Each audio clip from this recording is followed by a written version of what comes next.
You may have noticed that setting a choice field or a person field that allows multiple values in SharePoint with Power Automate is substantially more difficult than setting something that is single value, particularly if your values are somewhat dynamic, meaning that they are different every time the flow runs. So since the circumstances in which people try and use this vary a lot, I'm going to go through a few different examples to give you some fundamentals that you can adapt to what you need to do for your use case. Okay, let's get started. So the gist of this is that SharePoint stores those multiple values in an array. Not just any array, but a particularly formatted array. So to give you an example, this is what the format for a choice field that has multiple values looks like in SharePoint. And this one is the structure of what a multi-value person field looks like in SharePoint. Each of these rows is one of the values in the field. So what we need to do is get whatever we're working with in the right format so that SharePoint will accept it. There's a few ways to do this. So if you're already working with an AI tool and they running a prompt on some text and getting tag values, what you probably want to do is just ask the AI to put it in this particular format and give it an example, because it's perfectly capable of creating JSON for you. I have another video on that. I'm going to link it on the screen and in the video description. But if you're not working with AI, we can still do this. Back in Power Automate, I'm going to make a flow real quick here. I'm going to make this an automated cloud flow. You can use whatever trigger you want. And I'm just going to trigger this when an item is created. And I'm going to give the trigger my site and my list that I'm working with. This will work with both lists and document libraries. They function the same way as far as the field types go. Typically, when you're trying to set a multi-value field, it's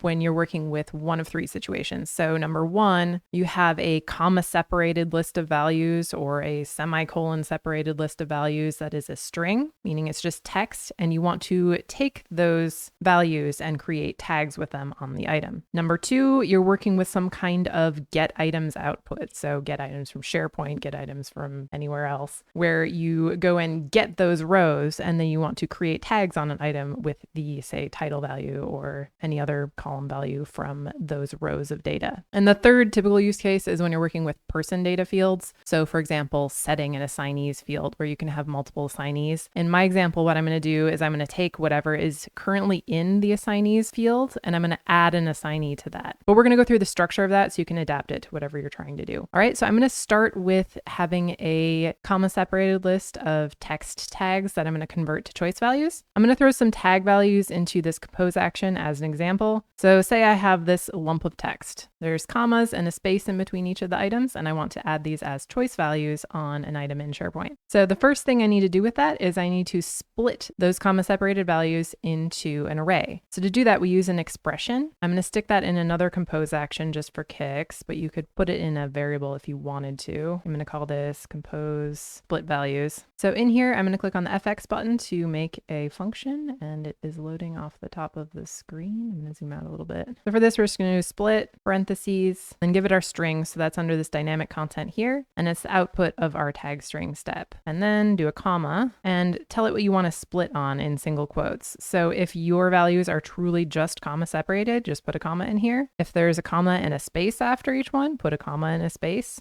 There's a semicolon, put a semicolon, so on and so forth, and then click add. So this compose action is somewhat programmatically inclined, meaning it will create an array object out of that split. You don't have to create a separate array variable and append these things onto an array if you're using a split on a compose. And now, just for the sake of making this kind of semi-realistic, I'm going to put a condition in here, and I'm going to make this condition when the box for requires approval is checked on the task, then tag the task with the following tags. So we're going to do a condition. For our dynamic content, we have the little lightning bolt here, and we have a field. Click on see more to see the rest of your fields. For requires approval, this is a true false field. So we're going to say when that value is equal to true in lowercase. And under the true branch, we're going to set up all of our tag stuff. So in the true branch, we're going to add an apply to each loop.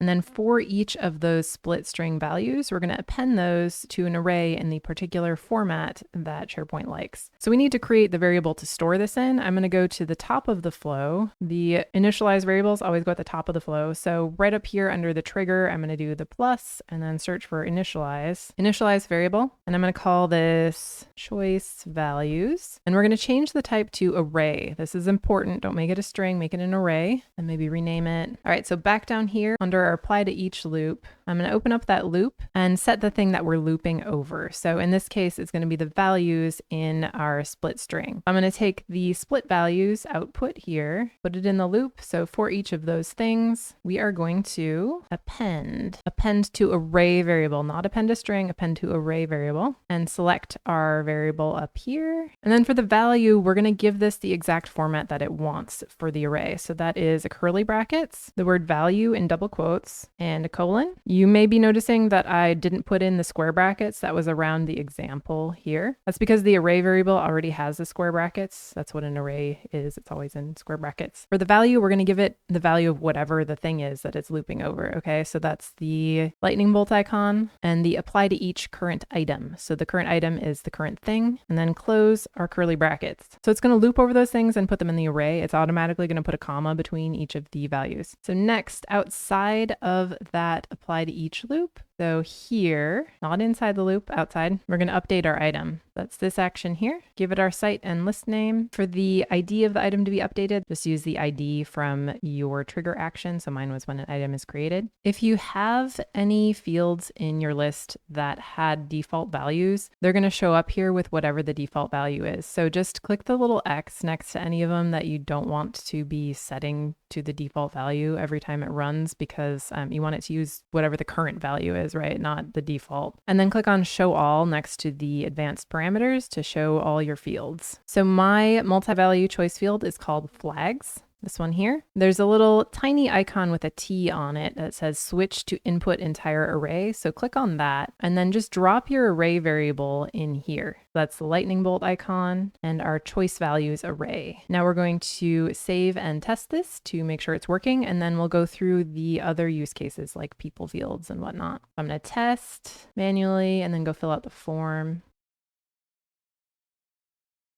All right, so I submitted my item. If you want to know how this list was set up, by the way, I have another video on my channel on how to do this. It's got like a board view and all that for task management. I'm going to link that in the video description. But back to our flow. Sometimes this takes a while because it only checks like every 30 seconds or a minute to see if the item's been submitted. All right, so clicking through these so you can see what it's doing. Here's our 3 tags. Our split created an array with 3 items in it with those values. Our apply to each loop is looping over the 3 values and appending them to the array. So you can see the value here and page through these things. And then it has successfully updated the item. So if I go back here and refresh, here's our test item with our 3 values. So for our second example, I'm going to go back and edit this, and we're going to run the get items action to get items from a SharePoint list and then use those values as tags on the item. I'm just going to stick that down here maybe. So I'm going to do a get items that's in the same site, and the list was, I have like a work stream list. Yeah, this one. So typically when you are running a get items, you're using a filter query. These filter queries can be somewhat dynamic. So I can say when the title of the item is equal to like this, you can also, oops, single quotes, you can also put fields in here so you can insert something in here. You'll tend to see this in like case statements and that kind of thing, where it'll query different things depending on what a particular value is. So this should come up with 2 rows in a SharePoint list. So we have 2 values for our tags. Then if I come down here to this apply to each loop, I can loop over that get items action. Take this one out and then put in the body value of get items. And then when we're appending to our array, we can use any field from that particular query to append as tags. So I'm going to use the lightning bolt icon. And for me, I'm going to use the title, but you could use a different field if you wanted to. So it's going to take the title of these items, which look like this, and make those into tags. So we're going to use the exact same variable as before. So we don't even need to update this action down here because it's already using that variable. And we're going to run this and see what happens. All right, so that ran. Just to give you an idea of what this looks like in the actions, our append to array here is appending the title value of those rows in the loop and then putting those back on the item. So if we come back here and look at the item, you can see these 2 tags down here. Now let's move on to person type fields. Those are slightly more complicated, but pretty much the exact same concept as choice fields. So for these, our array format is just a tiny bit different. Instead of having the word value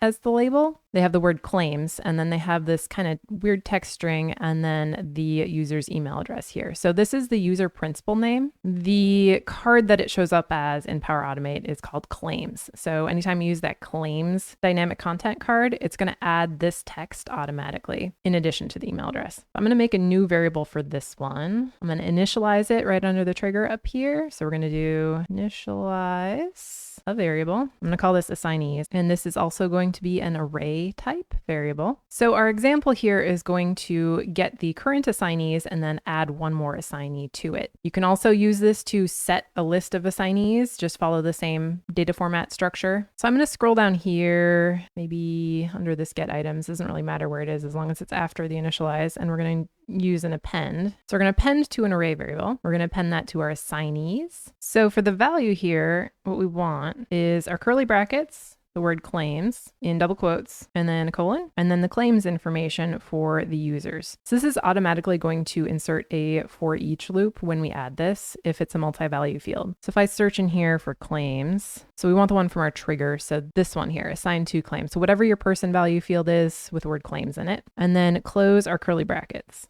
That gets the current assignees. If we want to add a person to this assignees list, we can add another append step. I'm going to rename this one. We can tell the difference, and I'm going to put that outside of the for each loop. So append to array variable, select our same assignees variable, and for the value, I'm going to copy and paste this example and then replace the text. I'm going to put this in the video description if you want to copy paste, but I'll read it out loud too so you can get the format. So again, curly bracket, double quotes, claims, double quote, colon, and then another double quote, and this is an I colon 0 pound sign, period, F pipe character, the word membership, another pipe character, and then your username of the person that you want to add in here. So for me, I'm going to put in text just my dev account username. If you have multiple people that you want to append in here, you would just do a comma and then do another row and do the same thing like this for as many as you have. If you're working with a dynamic list of email addresses or user principal names, get those into an array first, just like we did with the choice values. And then in a for each loop where you are looping over those values, have it append exactly like this, but insert in here your email address current value from the loop, right? Like this. I'm going to set mine just to myself. So we're going to append my email address onto the list of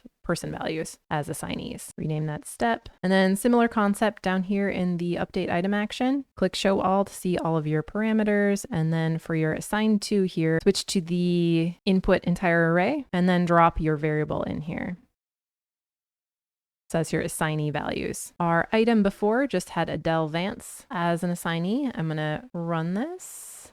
I mistyped my email address. I'm going to leave this in here so you can see what happens if you screw up your domain name. So my, this is Buttertoast 3, not Buttertoast. That's my old tenant. So let's test one more time. All right, so looking what this is doing on our for each loop here, it is appending claims to all of the assignees in the assignees field. So in this case, there's only one. But then we come down here and it's appending another person, so myself, to that same variable, and then it is using that to update the item. So if I come back over here, you can see that the two people values are in that field now, and if I hover over it, it brings up the contact card. So similarly to how we set these fields by taking the values and creating an array out of them, you can also take an array, say take the choice values and loop over them and add a comma after each one to create a comma separated list of values. That's something people do a lot when they're trying to export things to Excel, for instance, in automation. But it really pays off to understand how arrays work in Power Automate because Power Automate functions on JSON. So anytime you have multiple values, that's an array. So learning to work with arrays is a valuable thing. All right, so that's everything I have for you today. So thank you for watching and have a great day.